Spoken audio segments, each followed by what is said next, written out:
তো বন্ধুরা টিউশনে ছুটি হয়ে যাওয়ার পর আমরা একটু ঘুরতে বেরিয়েছিলাম। তো ঘুরতে গিয়ে এই দেখো দিদিবা কী কিনেছে, ভুট্টা। ওর ভুট্টা খেতে খুব ভালোবাসে, তাই ও ভুট্টা কিনেছে। এই দেখো কতটি ভুট্টা নিয়েছে।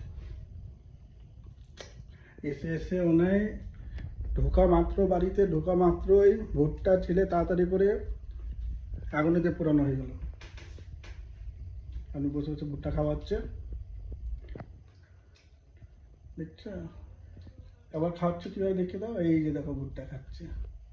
উনি এইভাবেই ভুট্টা খেতে পারেন। আমি ছুটিয়ে ছুটিয়েও বলছি যে এইভাবে ছুটিয়ে ছুটিয়ে খাও না, উনি এইভাবেই ধরেই খাবেন। টেস্টি লাগে, টেস্টি লাগে। তো তোমাদের বাড়িতে কে কে এইভাবে খায় একবার বলবে, যে এইভাবে খেতে নাকি বলে টেস্টি লাগে। দাঁতেও ঢুকে যায়। হ্যাঁ, দাঁতে ঢুকে যায়, দাঁতে ঢুকে যায় তবুও ভালো, কিন্তু টেস্টি লাগে, তাই এইভাবেই খাবো। পরে